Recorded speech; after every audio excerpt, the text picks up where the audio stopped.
Hey everyone, welcome to Overdose and Chill Live. This is episode 116. I'm Farid.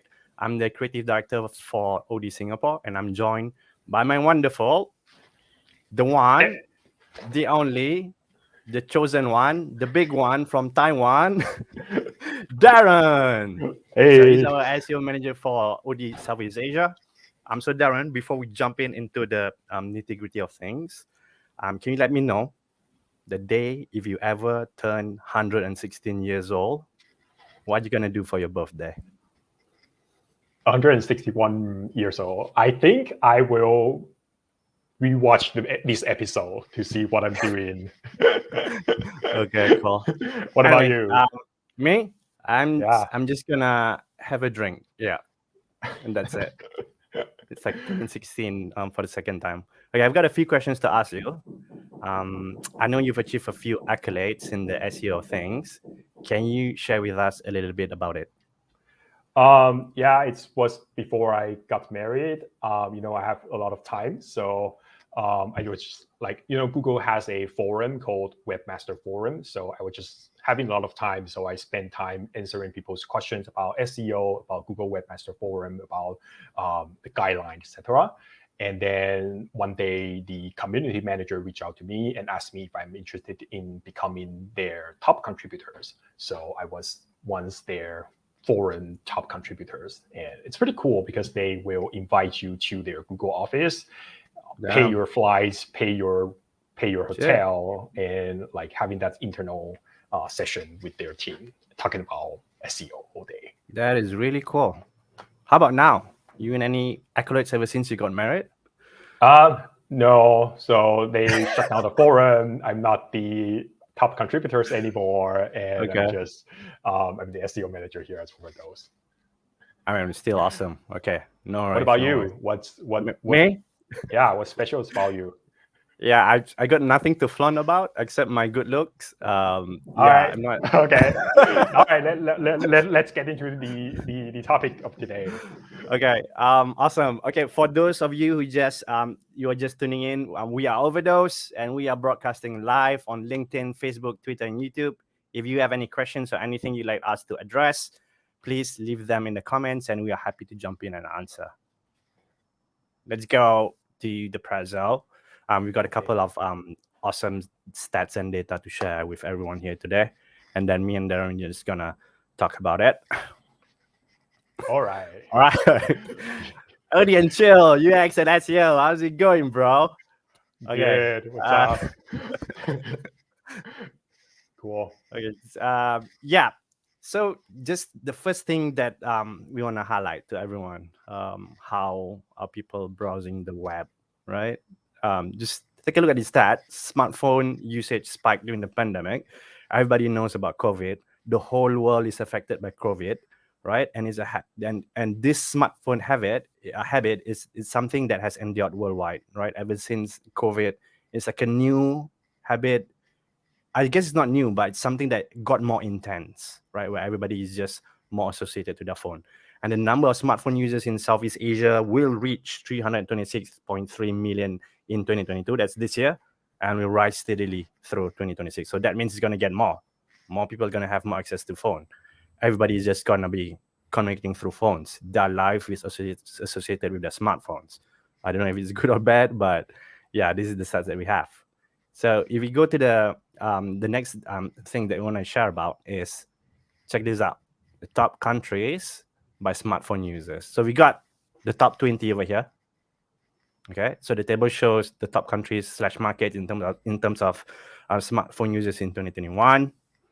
Check out how many of those countries are from Asia, right? So Why is number one, that? Why is that, Farid? well, I think number one, definitely you gotta think about the expenditure, right? The purchasing power of each family. What is more affordable versus what is not less affordable. So, judging between, for example, iMac desktop versus a phone, and then a phone, it's so much more accessible, so much more cheaper. We've got telcos providing different payments. You can pay by installments just to get a phone, right? And then the thing is, these two things, they have something in familiar, right? It's called the internet, exactly, right? And then the thing about the phone is, you can take it anywhere, but you just can't take your desktop and bring it anywhere. You can take it on a train, on your commute to work, and then you do your online shopping. But the phone, the thing is, it is so much easier for everyone. You can do your shopping when you're on the train. You can you can browse a few of other things while you're doing your toilet. So it's just so much easier for the phone. So much, it's because of that. Everybody is just it's a convenience. But yeah, it's a trend, and 10 out of 20 countries from Asia, and then it's something that we in Southeast Asia need to think about. Look at that: China, India, Indonesia, Japan, Philippines, Vietnam, Bangladesh, Iran, Pakistan, and Thailand. Right? So Asia is the next big thing. Okay, so another thing that I want to talk about is the payment methods in Southeast Asia, right? So this is the pie chart. We're gonna look into Indonesia, Vietnam, Singapore, and Philippines. So payment gateways is kind of influential in this e-commerce industry, right? And then number one, definitely card takes a huge chunk of all those payment gateways. But if we look into bank transfers and cash, it's the next alternate payment, next after credit cards, right? So in some countries, it's still relevant, it's still popular. For example, in the Philippines.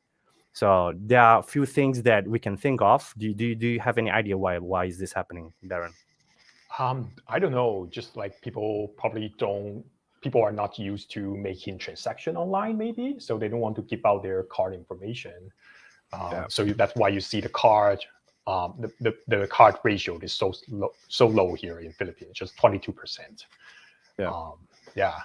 So yeah, that's got me thinking that if you are a business thinking about expanding into Southeast Asia, or you are already a Southeast Asia business thinking about selling your product to your neighboring countries, you'll have to understand this kind of local nuances about like how people shop online.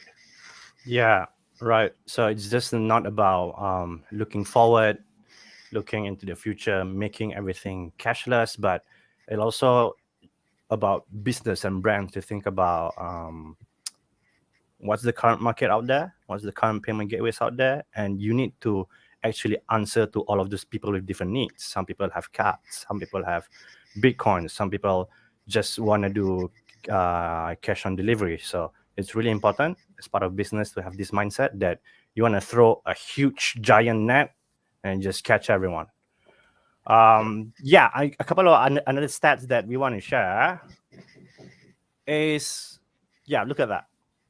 Percentages of online purchases via cash on delivery, and then we've got percentages of merchants offering cash on delivery.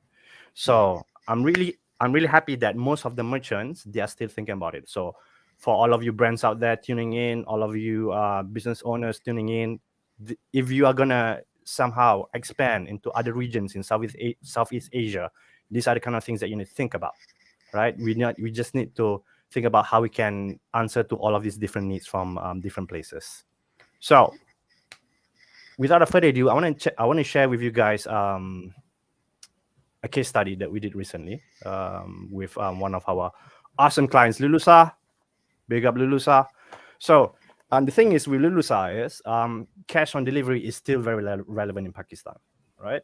And then they were approaching us. They were asking us, why is there like this huge cart abandonment happening in the checkout? So we did a few things. We look at the Microsoft Clarity. We look at the Google Analytics. Right. For those of you who do not have GA, who do not have Microsoft Clarity installed yet in your site, you guys need to do this. Right. So what we picked up from Microsoft Clarity is some of the users, when they reach the checkout, right, as they enter the details, when they reach their contact details, for example, the address, I think it's just too challenging. It's a huge barrier to fill up all this form. They just close the browser.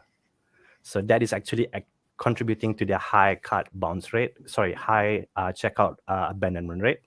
So these are the kind of things that we need to look at it from a different angle, how we can actually streamline this process, how we can actually help them check out faster and then more quicker without having too much effort, right? So if you look at Allbirds, what they have is express checkout, right? We got Shop Pay, we got Amazon Pay, we got PayPal. And this is where the challenge is, because they are in Pakistan, this type of payment deliveries, it doesn't exist. So most of the e-commerce sites, believe it or not, in Pakistan, they don't provide express checkout. So the challenge is there for Lulusa. So we need to think of other things, right? Of other ways of how we can actually help these users, check out quicker and faster. So we kind of a few ideas. For example, get them logged in shopping in a logged in session, right? Get them on your loyalty, for example. These are the kind of things that are thinking in the future. Once you got them on your data, you got them going to your site logged in, and then checkout will be really easy for these guys. Yeah, so that's for Lulusa. Do you have anything to add, Darren? How did you know it is this page that they didn't fill the form? How do you know this is? That is the awesome thing about Microsoft Clarity, is this huge peeping Tom, I would say. So they've got video recordings of mouse behavior, of people going on different pages, on different places where they tap, right? And then after that, they actually are smart enough to not actually show the details. As for example, as users enter their credit card details on Microsoft Clarity, because of data and privacy, it's just showing you ... But they will show you exactly where the users drop off, where the users are closing the browsers. So it's really an awesome tool for everyone out there. Have a look at it. It's free. Just let me stress that it's free, it's effortless, and data is really important for business. Yeah. So it's a free tool that you can replay where user hover over. Exactly. And wow. Yeah, and it's more than that as well. They've got hotspots, right? And then they've got basically, if you guys are familiar with Hotjar, they do what Hotjar do, right? And then there are a couple of high-level Google Analytics tab in there, so you can actually see a couple of stats in there, which is really great. I actually remember there is a metrics in Microsoft Clarity that is called like rage clicking, like people just like raging clicking your website. And that's a very funny indicator that your website is probably have a very poor user experience. Usability. So it's something like things like, it could be the code, right? It could be something wrong with the JavaScript code, for example, pressing on a button, nothing happens, right? Or it could be you're communicating to the users differently. The users may look at a photo and think it's clickable, or something else, they think it's clickable, and then they start clicking it. Yeah. Cool. Okay, the future of e-commerce. So e-commerce, a highly competitive market with around 12 to 24 million e-commerce sites worldwide. That's really a lot.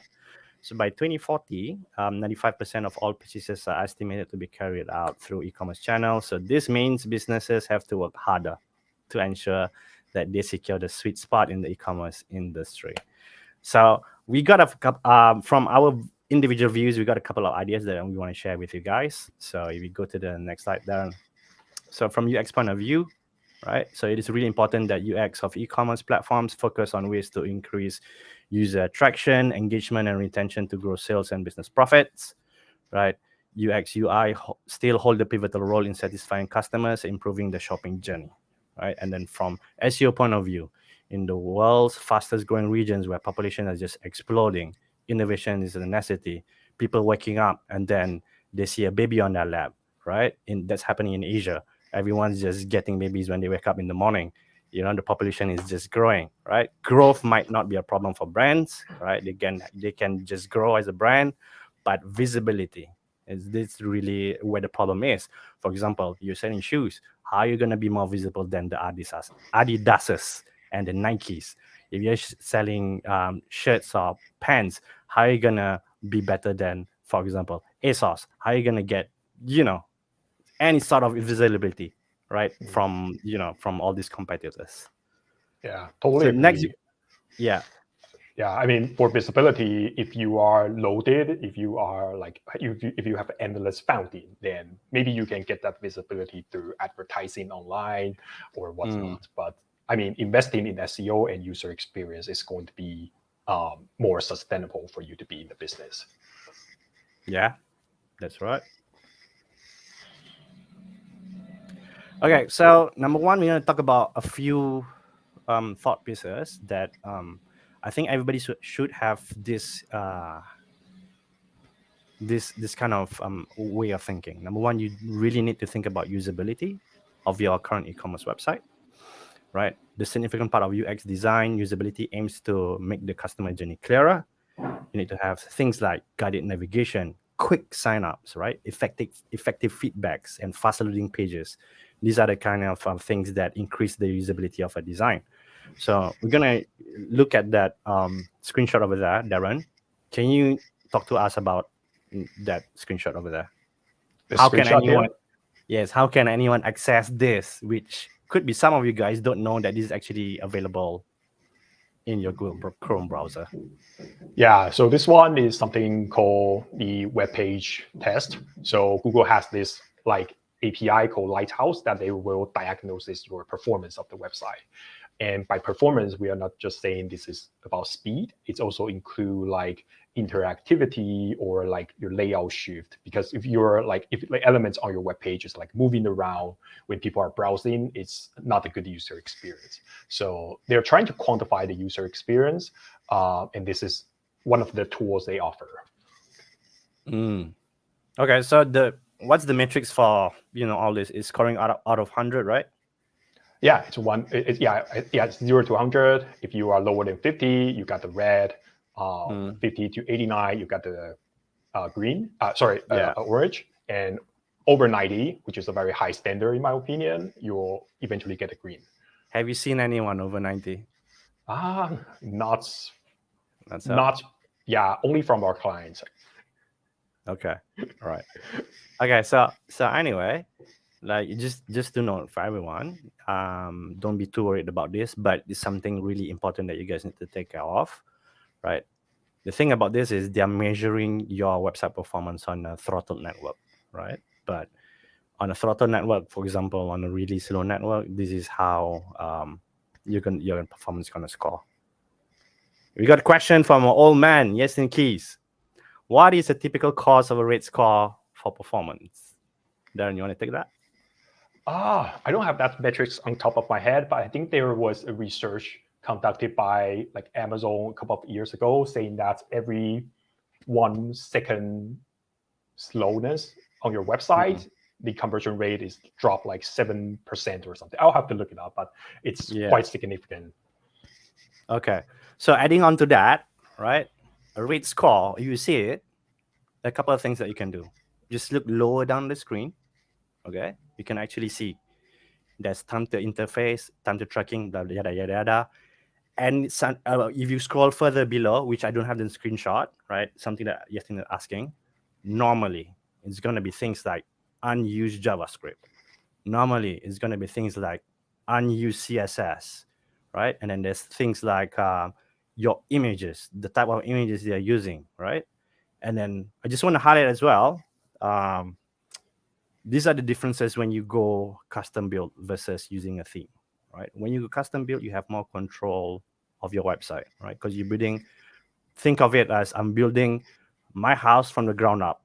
I know what's going on in every corner, right? And then I build everything up nicely. Everything is performing well, right? The toilet is flushing. The door is open and closed. Everything's great, right? Because I'm aware from the ground up. I'm aware of the things I do. The problem with this type of performance issue is sometimes we have brands, they just go straight into, okay, let's get the quick solution because we know, right? Platform like Shopify is the quickest to go to market. The thing of using templates is you're working on somebody else's code, right? So there are a few of things, fancy things that you already included in that Shopify themes, for example, right? There's just too many things in there, right? And then sometimes you as a business, you don't need all of those functions. You don't need all of those cool animations. So when you start loading in your SKUs and then users just start browsing, it could be that you're not using some of those cool functions, not using any of those cool animations. Those codes, they just get loaded anyway, right? They just get loaded anyway. And the thing about that is it's affecting performance issue. All this JavaScript that's not being used, that exists on a lot of themes, right? They're just, if you're not aware of those things, if you don't remove them, they're just going to get loaded anyway, and then it adds to performance issues. Okay, another thing is the type of images that you use. So this is due diligence for example, as somebody who develops a site, they will normally, like for our I'm gonna name drop our cool Vietnam team, right? They normally do this. They make sure that when an image goes into mobile, is using there's this code that actually loads a mobile version, right? Resize everything to a mobile version versus some of the themes. This is what they're doing. This is a image going for desktop. When it loads for mobile, I'm still going to use the desktop version. That is what is happening. Okay, so it's a little bit about the things about that's contributing to these performance issues. Did I answer your question, Yastin? That's a yes. Okay, next, I'm gonna let Darren talk about this because I've been talking a lot, right? Yeah. So Darren. So this is like a few examples of how you can optimize your performance. So the first one here you see is like if you were able to preload the main images on the page, it's just like preloading. It's just like you're informing the browser, hey, can you please download these images as soon as possible? So like in the rendering tree, so you can make your website looks faster. So this is the before and after, and the only changes we did here is just preloading the images here. Cool. Another example here is what Farid said, like also in the Chrome developer tools, it will tell you, oh, this is all the JavaScript or all the CSS files you have downloaded. But hey, you are only, like for this example, you are only used like 30% of the code you downloaded. So there might be opportunities to split the code or defer the code loading to make it load faster, because you probably don't need all the functions, and there are probably a lot of white spaces or junk code in your file. Cool, Darren. Yeah. I got a question. I got a question from my boyfriend in Vietnam. So it's from Kwan. So this is his question. If you're considering a website's core boost and other benefits like high quality images and add-ons from third-party tools, so because third-party tools also add on to the site speed, which part would you focus on more? I mean, it's like high quality. Yeah, I know that SEO sometimes want the images to be loaded as fast as possible, but from the design team, you always want to use the highest resolution of the pictures. I think there is a trade-off. Like if your images is rendered as a like 200 times 200 pixel images on the website, there is no need. You need to download like 2,000 times 2,000 images with highest resolution. So yeah, and I remember like Kwon, you should have noticed, but there is images source set, like the HTML tag that will detecting your browser size. If you are on a mobile, then they will load a smaller size images. If you are on a TV, it will load a bigger images for you. So that's something we can configure at the back end. Okay. All right, cool. So from my point of view is you as a business need to focus on the scope, right? Based on the scope, those third-party tools, right? Can you somehow avoid that? It's about making a decision. If do you really need those third-party tools? Is there a way you can actually, leave it out first while you do the code cleanup, and then you can add a third-party tool later on? If it's really crucial to your business, then I would choose the third-party tools over high-quality images. If not, right, then it's something because it's relating to code versus just images. Right, then you need to push this further, right? Further phase this out, and then look into yeah, we do a code cleanup first. Everything's performing great. Get that web performance up, and then you can add the tools. Yep. All right. Excellent. Thank you, All Kwang. right. Next up, yeah. So what we are saying here is that Core Web Vital is evolving. It's eventually just something that Google want to quantify the user experience. But we shouldn't just focusing on the metrics itself. We should focusing on the broader user experience, because there are going to be things that the Core Web Vital cannot measure. And this is a video from 2 years ago that Google is actually thinking about, like, measuring the smoothness of your website scroll. So if people scroll your website and it's very janky, it's very choppy experience, then that's also not a good experience. Like, there's no way to measure that at this moment, but the team at Google is trying to make that happen. They want to do everything, don't they?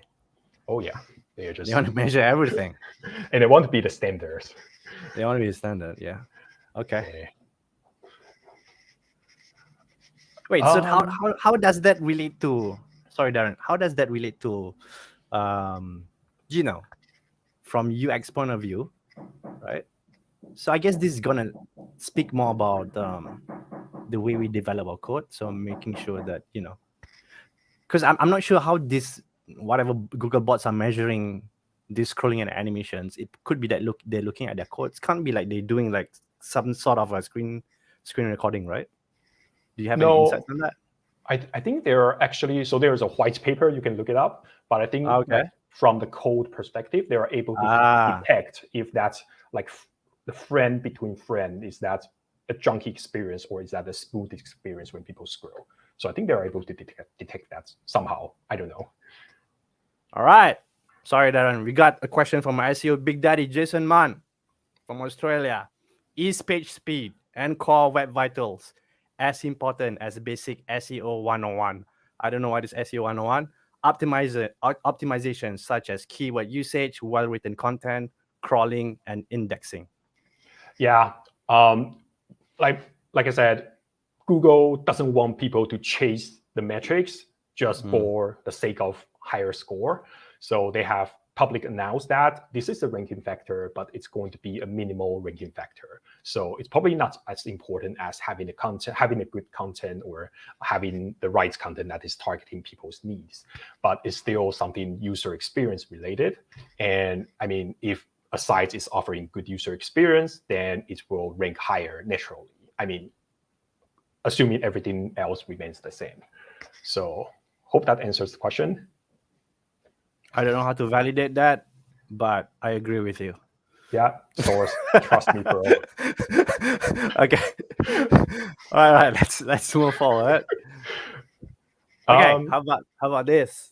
I chime in a bit, right? From all that previous data that we shared earlier, crazy amount of mobile. Mobile usage is crazy at this moment. So Google understand this. So they are switching over to this something they call mobile first indexing. So it pretty much just means that when they are evaluating your website and evaluating your content, they will use the mobile version of your website instead of the desktop version. So if you are having good content on your mobile version of the site, or if you are offering good user experience on your mobile version of the website, then that's what they will be using to judge your ranking. Okay, hold up. I got a question there. So like things like, when you add on the desktop experience, right? There are certain websites where they do this. When I go to desktop, when I go to desktop, show this, but then when I go to mobile, hide this. Right? So does it mean Google is just gonna ignore totally the desktop experience because it's gonna have like more things to show, and just gonna take the mobile experience and measure that? Because it could be like, I'm gonna hide everything and it's gonna work better on mobile. Well, yeah, that's definitely a little bit. That's definitely an arguable topic. In my opinion, you should have the same content on your mobile version. But if you want it to be cleaner view, maybe you can use accordion or use tab to hide that, to make it cleaner. But you still should have content if you think that content is beneficial to the users. Okay. Cool. Right. So just get a. Why are we going to talk about this, or you want to move on? Yeah, I think that from your Yeah. design perspective, you are also thinking about the mobile first design, right? You probably Definitely. design mobile. Yeah. It shouldn't be an afterthought anymore. It should be that. I mean, this is not just relating to us as Overdose. I want to reach out to everyone out there, which is businesses, business owners, brands. When you sit down and talk about the internet, doing something to your e-commerce website, this is the mentality that you have. Sit down. We don't need to mention about it, but we know mobile is first. Number two, we're gonna talk about desktop and mobile because based on the business nature of things. Because B2B, most of it is still gonna be on desktop. Desktop is really more important. But as a whole, worldwide, you need to have that mentality. I see. So if your site's traffic is mostly from desktop users, then you should definitely focus more on the desktop experience. Is that correct? Yeah. Okay. Awesome. Moving on. Okay. So another thing to take note of: navigation. How you're getting the users on the online experience, right? Navigation is the backbone of a good user experience. Clear, intuitive navigation increases the efficiency of e-commerce platforms. It allows users to move forward to their goal naturally and take actions quickly. So I want to show you these two examples. We got Koala, and then we've got that another brand over there. So the thing is, at Overdose, we just don't want people to go into this behavior where users are just scrolling a lot, tapping different things, everything is expanding a lot. So what I'm talking about is this accordion behavior. Some of the brands are using it still, right? What happens is the more things I tap, the more things will be displayed, the longer the scoring experience will be. Versus you have this kind of example that Koala example over right on the right that I'm showing you, you are actually getting the users to go down into this tunnel vision where it's more focus, right? So I tap on one tiered menu item, I get to go into the sub menu. If there's another sub menu, I just click one more. It goes into this kind of guided experience versus you just tap everything opens. You're just gonna opening up a Pandora's box to users. Number two, one of the best practices is to actually have visual cues in your navigation menu items, because things like flip-flops, it could be alien to some of the markets, right? Or slippers, it could be I don't know what that is. So having things like visual cues which will actually help that. So wait, I want to talk about this, Darren. What is the SEO contribution to navigation? I'm talking about building a navigation on a site. And we've talked about this, right? Yeah, that's something to IA. Yeah, that's something we call information architecture. So just understanding how you want to structure your website. For example, you cannot just have a category called T-shirt, which contains like thousands of products, because it's probably not going to be useful for a user to browse all of them.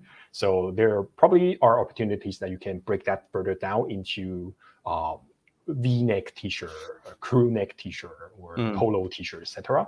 So, and that's because that are also the terms people are searching for. So you eventually creating a landing page that matches the user search intents more directly, more relevant. Okay.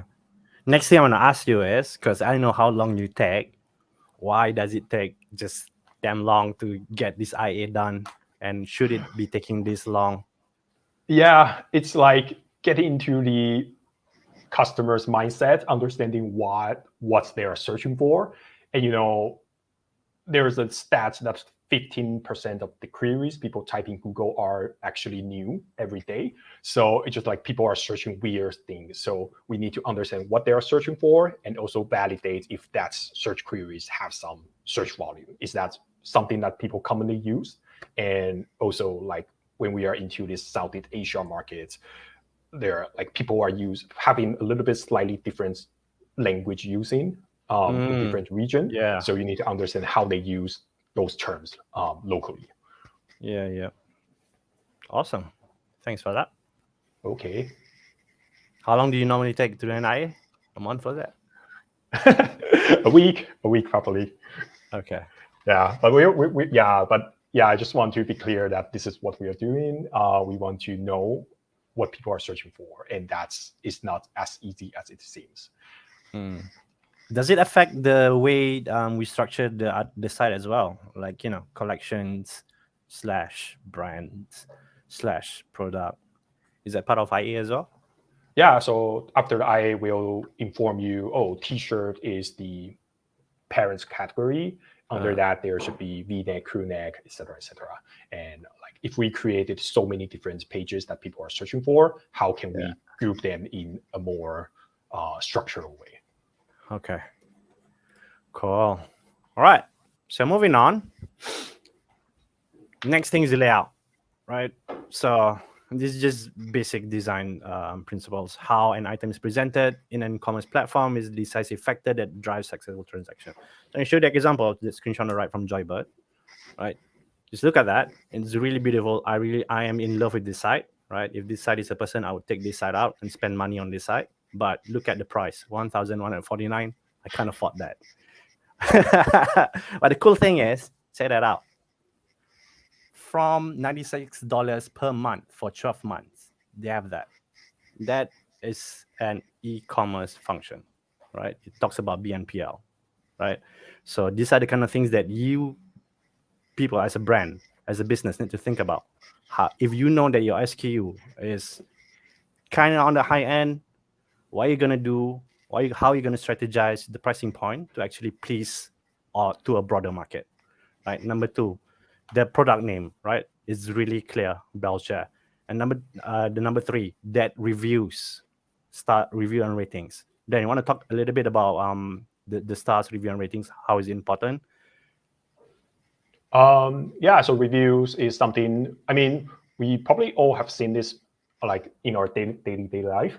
Like when we Google a product, sometimes on the Google search result, you will also see that star rating showing like your ranking as like 4.8 out of 5. So that's something Google will pick up with a little bit help from SEO, something we call structured data. So we want to structure the information on a web page to be something that Google can understand. Otherwise, 4.5, what does that mean to a computer? Probably not easy to understand. But if we tell Google specifically, this is the rating, this is 4.5 out of 5, then that's something Google will pick up.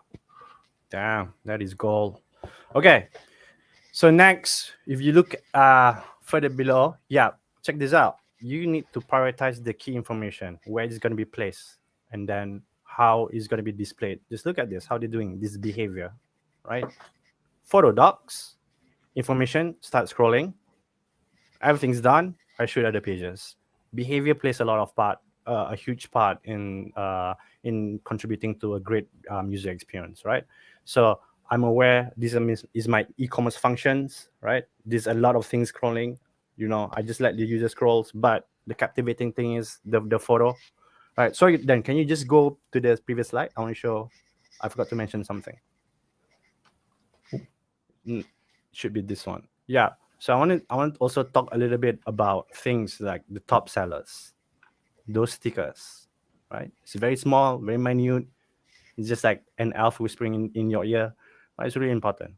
You know why? Because recently when we did Lulusa, right? We look into the behaviors of how the users are browsing through the site, and then we notice a lot of users are browsing for bestsellers. A lot of users are browsing for new arrivals. A lot of users are browsing for sale items, right? This is how the users are browsing through the site versus next come the other collections, dresses, yada, yada, yada, right? So it's important to communicate to users, hey, this is my top seller, add a sticker. Hey, this is my bestseller, add a sticker. And then talks about how you're going to structure your menu and homepage as well. If you know your users are browsing through new arrivals, bestseller brands, it's gonna help you, right? It's gonna help the users if you introduce those popular categories as a quicker product discovery on the homepage. Feature them on the homepage, feature them on the menu. So these are the kind of things that actually help user experience. Okay, so let's go to the next slide.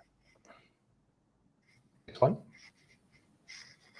Yeah, so notice the USPs. USPs are really important. It's just below the photo, right? USPs. You need to communicate your USPs on the product. You need to communicate your business USPs throughout the user journey. How are you going to set yourself apart from your competitors in the future? Everybody's going to get into e-com. What makes you different from your competitor? These are the kind of things that you need to think about. Okay, and then just you remember the previous screen, right? Can you show the previous screen for a bit? Okay, take a look at this. Desktop, I'm showing my product shot. And they actually customize the mobile behavior. For mobile, you go to the next screen, show a lifestyle shot.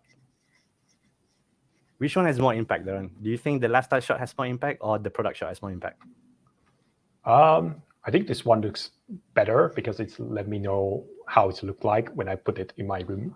Exactly. Kind of give you an inception of how, if you purchase this, how it's going to look in your living room, yada, yada, yada.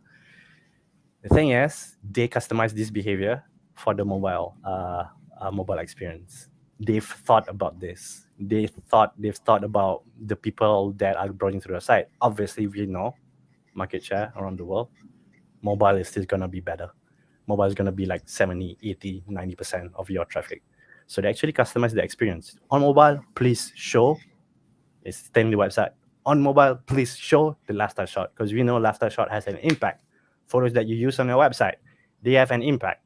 Like, you just don't want to show a cold, grayish product shot, right, on a white background, a gray background, right? Lifestyle shots helps. And then look at that. Just on mobile, product name at the top, reviews at the top, e-commerce function at the top, price, BNPL at the top, right? And then wish list. Wish list also is important. Can't stress enough about wish list, because the thing I want to talk about wish list is it's really important. It's because here's the thing: not everybody is going to have the same purchasing power, right? As a user, for example, as a user add things to the cart, and then they look at the total, somehow it goes over their budget, and then when they look at the cart, they want to delete things. But if you give them an option to actually add things to wish list instead of deleting items, that thing that they're about to delete will go into wish list, and then from wish list you have that data. You can actually send them email, CRM, send them emails to actually get those users back. Hey, this is the next, it's been a month, this is the item is on wish list, start purchasing this, this item is about to run out. So having said that, I just want to quickly mention about emails, right? Emails is still the highest conversion on an e-commerce journey. You look at your homepage, your mobile experience, or your category page, yada, yada, yada, they're going to have their different conversion rates. Compare that to emails, it's still, I assure you, is going to be one of the highest. So user acquisition is really important. For all of you brands out there, data is gold. User data is gold. You guys need to get into user acquisition. Think about user acquisition. Strategize about user acquisition. And here's the thing: don't be lazy about it. Don't say sign up to our email and receive newsletters. That's not going to do. You need to think about, hey, give them something, and then you get that data. For example, hey, this is 5% off. Sign up to our email on your next purchase, for example. Okay, sorry, that took too long. Let's get to the next slide. Desirability. Okay, so here's the thing about this: using photos, right? Have people shots in there, right? If you look at Evelyn, they prioritize the lifestyle shot first using the model at the end, and then they introduce the product shot. And then things like shopping with a cause. For example, look at Allbirds. Can sustainable shoes save the planet? Things like this. You somehow you add that human touch. You have a goal that you have, social responsibility, and then after that, you are gonna get these users, a bunch of this market share that people are associated to what you believe in.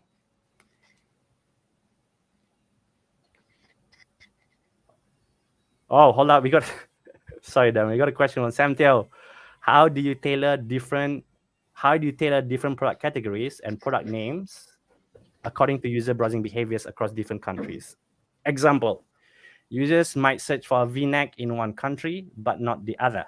Is this something done in the IA? Do you create different country sites based on user browsing behaviors? Well, that's a great question. I mean, we do keyword research first, and that's keyword research can be done at the country level. So we can understand what terms people are using in certain country and doing that for another country. And if that's a lot of if there is a lot of differences, then yeah, maybe you can consider creating a new site just using the same language that your targeting countries is using. But that's may not. I mean, you probably don't need that if most of the terms people are using are the same. You just need to tell people that, hey, this is our .com website and it is selling to everyone. We are doing international shipping. So if the language people are using are not so different country by country, then probably you don't need to create a separate site for them. And from that angle also, it really depends on the client, right? For example, the 3PL, if they can actually achieve the different country requirements, different country with different 3PL, it's really based on the business structure. Yeah, so just a little bit that I can add on to that. Yeah. All right, so cool. Let's move on. Okay, game changes. So a lot of things are coming up. Like people can shop through WhatsApp now. People can shop through Lam Chat now, and now Frugal. There's something new, which actually old, but they brought it back. It's one of the game changers. So you know how does this affect e-commerce as this whole environment? Is it gonna have some share in it or? Yeah, I was actually looking into this frugal term, and it's quite funny. It's something that Google launched like 20 years ago, and it's like frugal, like being frugal, and Google, they're combining the word. So okay. Yeah, but they sunset that platform and make the Google Shopping, which is a much boring name. And Google Shopping, I think it's just becoming a free platform 2 years ago. So now you can have your products listed on Google Shopping. And they actually have released a bunch of amazing features. Like they will track your price. They will see how, like if the price go up or down, it will sending out that notification to the users. And they have like buying options, which they will compare the price across different websites. So if you all sell like a Pixel phone, and they will say, hey, it is like this amount of money. It's like the price is this on that website. It prices this on that website, and it will tell you where it has the cheapest option. And I think recently they also have a feature like called there's a label about like green, telling you that this product is pre-owned or like environmental friendly, because they reckon this is one of the things that people are looking for. Yeah. Okay. All right. Let's speed up. We still have a lot to go through. Okay. All right. Farid, tell us about this one. All right. Branded e-commerce site versus marketplace. Age-old debate. Okay, the thing about we're going to talk about a little bit about brand e-commerce site, the pros and cons of it. Right. The pros, you can do your own customization, you can build your brand, accessibility to customer insight. That is number one. I guess you guys need to think about that. That's really awesome goal. Customer insights and data. Cons is managing costs. Things like growing to different regions, they're going to be part of the cons as well. You just listed a few pros and cons for branded e-commerce site. What I want to talk about is marketplace. Yeah.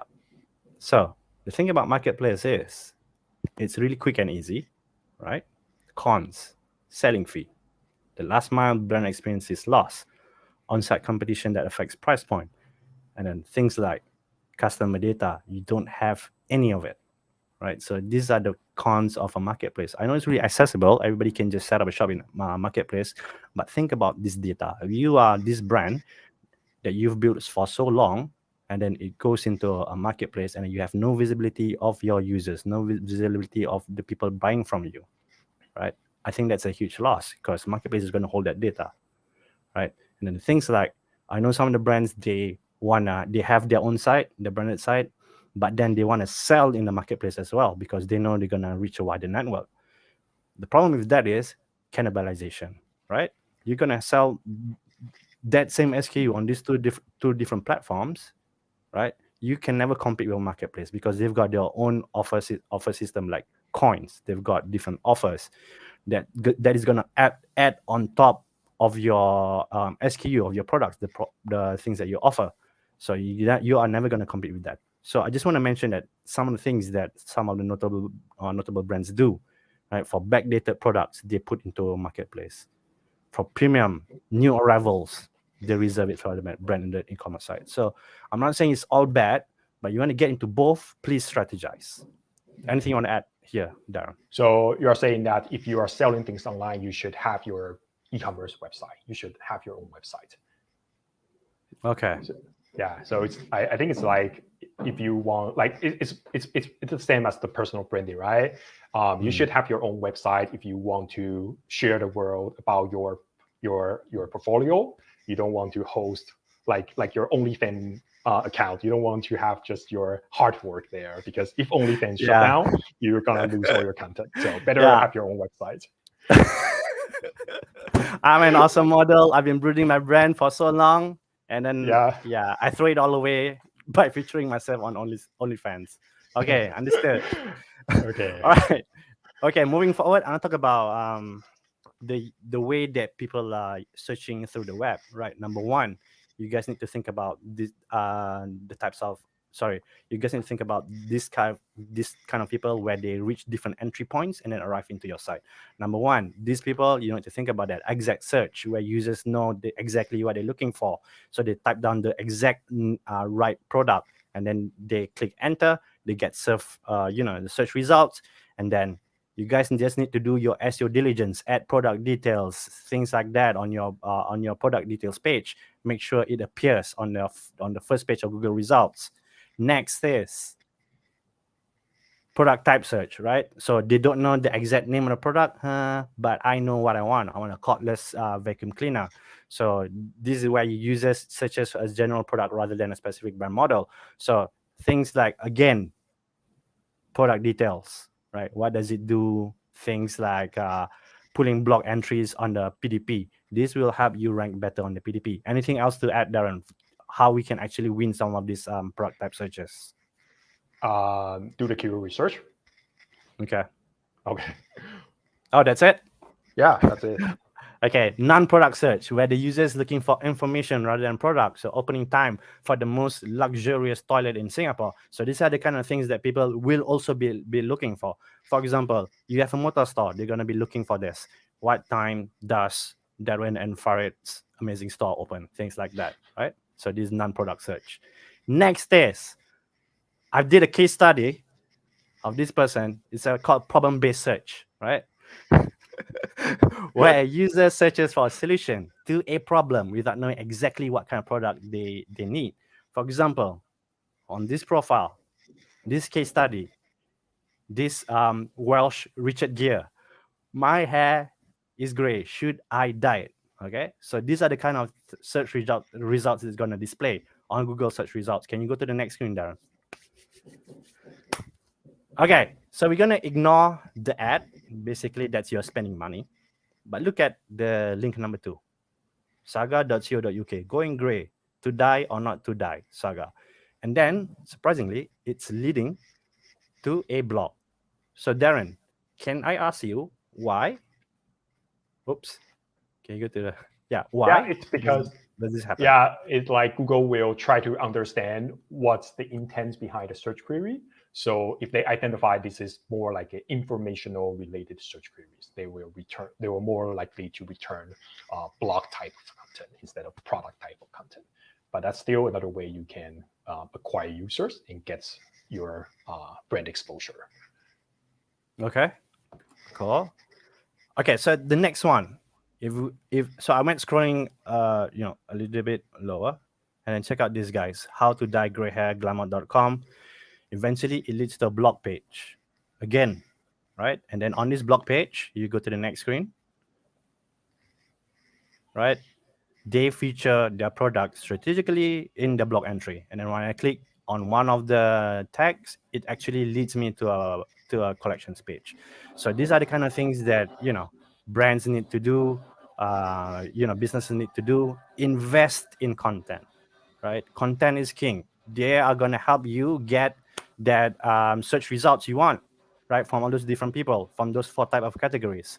Now, Darren, can you talk to me about, what's this process about? I have blog entry, and then after that, I start building links leading to, what do you call it, collections page. So Yeah, what is if this process you about? if you have it's like something we call internal linking here at SEO. If you have a great content that's already ranks on this term, there is no reason you don't want to link it back to your main business to make that transactional. Otherwise, people will just browse your content and say, "Oh, good," and then we'll back to Google and shop somewhere else.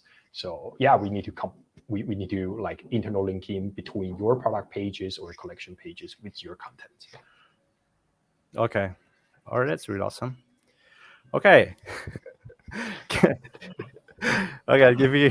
Let's get a move on. Oh yeah. UX as your friend.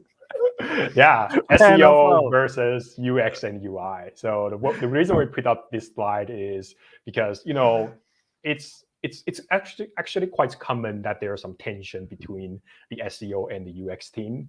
One of the reasons is because people think that UX are the people who focusing on user experience, while your SEO guys are always talking about Google bots, how Google bot crowd index. So a classic example is that the product listing pages. So it's quite common that we see pages like this. You will see narratives from the SEO team saying, "Oh, we need to have some text content on the page for Google to understand what the page is about and increase our relevance. We need to use this term X time and have thousands of words." But I don't know. What do you think, Farid? Do you like this page? No. Yeah, definitely not. I mean, from a UX perspective, you always want to have a cleaner view, having something highlighted. I totally agree as a human being, but I'm not saying this is not true. It is true that if you have nothing on these product listing pages, but your product from Google's perspective is just images and the name of the product, it's pretty hard for them to justify you ranking on that term. So what I think a better way to think about this is that, Google eventually is just a computer, a big computer. So its ranking algorithm is sophisticatedly designed to understand the search intents behind the query. It is there to extract information from the page and trying to match the two, So if Google is already researching human, like as an SEO, we don't always have to research how Google research human. We can just research the human behavior. We can partner up with the UX team and design a very awesome user experience page. Cool. I'm taking a pause here for, I think we have a question, but yeah, people can take a screenshot. All right. Okay. Question for our lovely Angela. With the rollout of the new GA4 and the shift from session focus to user focus, how does that help inform businesses to make UX UI changes, and does it impact SEO? That's your question, right? That's my question. Yeah, it's too hard for me. Can you take this? It's also too hard for me. I mean, it's just a different. It's like different web analytics model. With GA4, you can measure like the entire user session instead of just session based. So you will be able to make like insights like, people visit this page are more likely to convert. But that conversion can like it doesn't have to be happen at the same session. Like if people convert like next week, like you'll still be able to connect the dots because everything is user based. Yeah. I don't think it's gonna have any impact on SEO, right? When we shift to GA4. Yeah, it doesn't. It doesn't. Yeah, just think of SEO like hidden gems we hide them in different parts of the website, and then Google will look for those gems. But UX UI changes, I think I'm not sure if they have.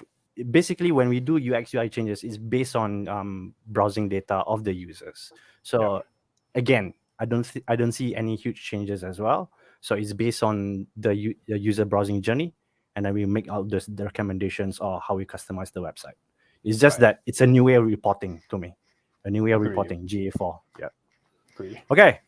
Okay. Thanks, Next Angela, for interrupting us. All right, back to this. SEO should be thinking about user. So back to our classic example here. So a better narrative here, in my opinion, is that SEO should be like telling the UX team that we cannot assume people always know what they want to buy already when they land on the page. We need to have some content to address their concern, to tell them what the page is about, and also try to convince them to give their credit card numbers. I think it looks better. Don't you agree? Yeah, that makes sense. Yeah, I'm reading up the script. That makes sense. FAQ content related article telling me about best-selling products. I actually have a recent experience that one of my nephew was turning like 3 years old, and I was thinking about buying him a kid's bike. So naturally, I just Google kid's bike, but I'm not an expert in biking, so I don't know what to look for. I don't know if I should buy a bike with pedals or not, with suspensions or not, or like what's the size of the bike I should buy. So I have no idea. So I just like give up and turn to something. I end up buying something else. So, but if you are able to convince me this is the right bike for your nephew, then it's largely increased the conversion rate. Another thing I might like to think of this way is that if you are in the shopping mall and there are 3 stores in front of you, one of them is like there's no salesperson, it's just the product, and you don't know what about them. You can sure browse in the product, but you don't know any more than that. And the other is the previous one with the long paragraph. It's like having a salesperson, an 80-years-old salesperson. You walk into the store and the person just start telling you about the history about bike, who invented the bike. No, he's gonna start way before. I got married when I was 30. Oh yeah. Okay, now let's talk about the bike. And you're like you immediately want to run away, right? So the last store is something a very knowledgeable salesperson who knows your pain points, and they'll just give you all the relevant content, and that's the experience we are looking for. So definitely text is important for SEO, but experience definitely more important. Cool. This like intrusive interstitial. So what does that mean? Interstitial. It's like intrusive. I don't know. Like SEO like to make the jargon out of this, but it's basically just mean all the pop-up, all the things that is blocking you from seeing the actual content. So it's quite annoying. We all have this experience. You just have ads here, we have notification, or I want to know your location, I want to send you a notification or something. So it's quite annoying. And a couple of years ago, Google like public announced that they hate this one. And so they were saying that if you have this intrusive interstitial, we are going to demote your website. But so it's something that Google doesn't like. But I really don't like people to think about that you shouldn't have this pop-up because of SEO. It's not because of SEO you shouldn't have this. It's because it's bad for user experience. I see. So I mean, I normally recommend against introducing those pop-up overlays for user sign up on first view. That's irritating. Definitely. Okay. Let's get into the one of the most controversial topic in SEO. So backlinks. So backlinks are basically just links from other websites that point to your website. It's very simple term, but we just like to make a jargon out of it. And typically, the more backlinks you have, the more popular it is assumed to be, and the higher it will likely rank in Google search result. It's like an academic paper. So if you like have a paper that people cite, a lot of people cite your paper, the more authoritative you will be considered. It's like having recognitions from other people, right? Going to definitely, your site. Like Farid, if you are an expert in the theory of relativity. Yes, I am. You are, yeah, I know. And you published a paper called like The Passage of Time, like long time Yeah. ago, right? Yes. That was so popular, and people were just like, when they talk about this industry, they will mention about your paper. So it's like, Okay. oh, Farid from Singapore once said every 60 seconds pass in Africa, a minute passes. So like people are like, oh, but so you know, Yeah. yeah. And imagine that I don't know. Imagine that I'm someone who don't know anything about this one, and I just walk in and I was like, what are you talking about? But I don't know what they're talking about. But I know that when people are talking about time and the science, they mention about Farid. So Farid must Yeah. be an authoritative person. So Word. I'll rate you high. Okay. Yeah, Got it. but yeah, so it makes a lot of sense. But in SEO, it becomes a very gray area. Like what if I just build a bunch of websites and link to myself? Or what if I pay you $500 and ask you to link to my website? So that becomes quite shady. So, But hold on. But why do you call it shady though? Because brands do pay bloggers to talk about their products. Yeah, so that's definitely natural. But if you are just like building websites for yourself, or you are getting links from like gambling website or from non-relevant website, that's probably not good at all for user experience. Yeah, so a lot of SEO will be talking about link building. But what we really think about this is from digital PR perspective. Your audience is browsing this publisher's website, or your audience is checking out this forum, and that's where you want to expose your brand. You want to get more recognition, so that's where you want to build a link instead of the other way around, building links for the sake of building links. Yeah. Awesome. I want to end this session with an awesome story telling you why it is awesome case study, the best I ever seen. Yeah, telling you why you should be digital PR. Okay, so this guy, Boris Johnson, who is the ex-prime minister of the UK, a couple of years ago, he was reported to have an affair with a model from America. So, it's like, I think it's at the time where they're having election. So, people are just searching for Boris Johnson, and that's damn Google's suggestion will suggest you to look up Boris Johnson model. So that's where people start searching for Boris Johnson model, and then it's all about his affair. It's not good for his personal brand, right?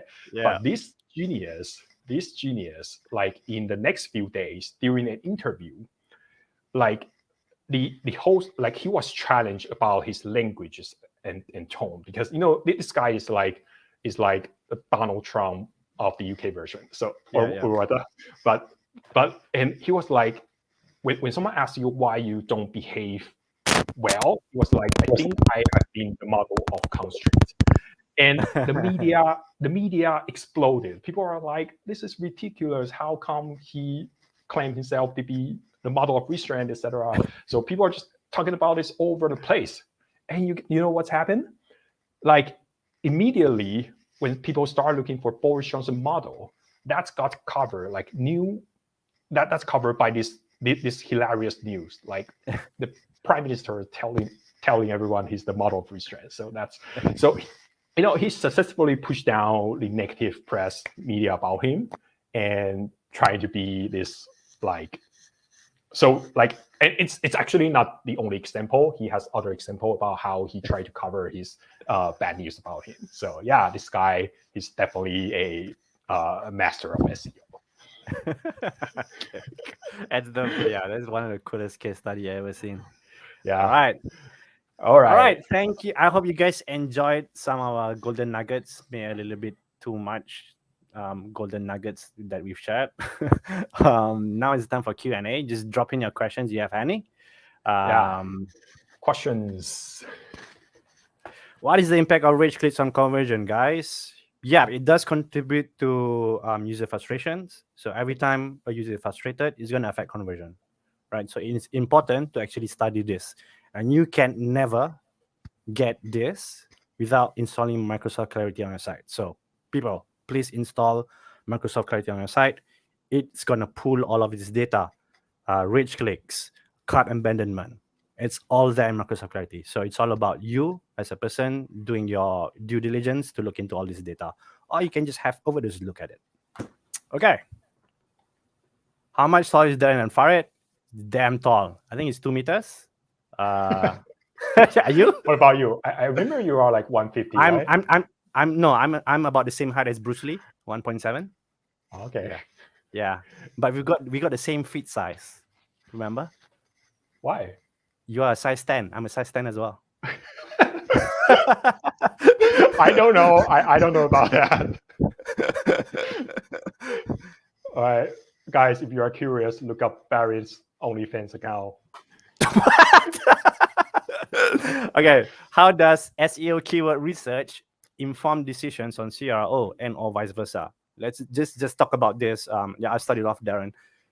That's why our mantra at Overdose is complete commerce. We have for all of these leads in this different department. We talk to each other.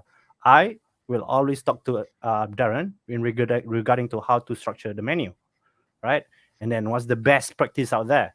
And definitely when we do audits, it's important that we echo each other's idea just so that we are on the same page. Things like Dan's gonna catch things like, hey, the breadcrumbs, it shouldn't be working this way, this page shouldn't be structured in this way. So it's like the collaboration is just there. Anything you want to add, Darren? Yeah, definitely. For SEO, we like to do keyword research, and we want to understand what terms people are searching for, and if there is a gap between what people are searching for and all the content on the website. So if there is a gap, we are trying to fill it. Either it's creating a new page, either it's like creating new contents that just for that content. So again, like at Overdose, we work closely together. I will tell Farid all the time, this is what I found for UX. And not just between UX and SEO. We also collaborate with, shout out to Sam. We also collaborate with the paid marketing teams. So we'll say, oh, these are the keywords research we think people are searching for. Can you beat down those terms? And also vice versa. Yeah. Hey, I want to, sorry, just one last point.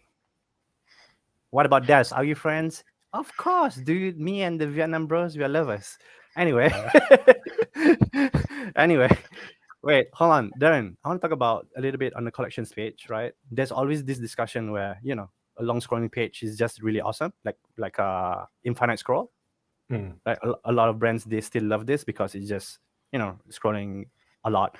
And then, on performance side of things, there's the pagination. It's kind of ugly, but, each page will have different, what do you call it? Unique links, right? Yep. So the thing is, one is going to affect performance, the other is just going to affect the look, which is, but, is there a midpoint that you would recommend, for a collections page, for example, a midway solution that we can actually help appease to, brands where they want a long scrolling page, an infinite scroll versus, having unique links? Damn, you're putting me on the spot. Yeah, there are. I like to think it's from the user experience perspective, because from SEO perspective, you can have either a paginated module or you can have infinite scrolling. That's both are fine. There are some technical nuances that you will need to consider. Like I don't want to get into the technical details, but there are workarounds. We can make the infinite scrolling pages be crawlable. So that's something doable. But I think the real question is that from user experience perspective, is infinite scrolling really good for user? If they just want to reach the footer, and they will probably like, damn, this is so long. So exactly. Yeah. So from UI UX point of view, there's always one recommendation, a midway point, where I would like to recommend to people, which is having a load more. So it's just stop, click load more, and then it adds on.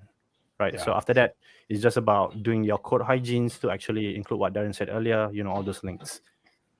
Do we have any more questions? Oh, there you go. Jing, what are the top 3 common mistakes you see from your client's website, both UX and SEO? Do you want to start off, or do you want me to start off? I think one of the common one is the product listing pages. Like people, when they design a page, they're thinking, oh, we're just grouping product together. They didn't like they always assume people know what they want to buy already. They don't yeah, like the previous example, I'm very not educated about that category. I don't know what to look for. You have to convince me, otherwise I would just leave. So I think the content pages on product listing page is quite it's a very common pitfall. Okay. What's the other two? You got to provide 3. No, I provide 1. You provide 2. Oh, I provide 2. Okay. Yeah. Number 1, user acquisition. Right. A lot of the brands out there, they are ignoring this. They're not doing this. They're not giving users incentives to actually get a product user data. User acquisition is really important. Just again, gonna hub what I said from earlier. User acquisition, email still have the highest conversion rate on any e-commerce platform. And then the next one is, don't put all your eggs in one basket. The homepage, the best experience is, again, I'm gonna do a drop name, Lulusa. They've got the best homepage stats I've seen. It's really simple, uncluttered. All the talking points, all the different product discoveries are there. But we are doing some improvements, like they need to include new arrivals, bestsellers, things like that. You can improve on that. But if you do that, then there's opportunity for the user to actually, go into a deeper user journey. From the homepage, I start exploring different collections, yada yada yada yada yada yada. So it's not all about, this is my homepage, I need to put everything there. Don't do that. And I see a lot of electronic appliances websites do this. Agreed. That is it. That is the last question. Right? Yes, it is. Yeah. Okay, cool. All right. This is Darren and Farid, and we are from Overdose. I hope you guys enjoyed our show. Thank you and good morning. Peace. Peace.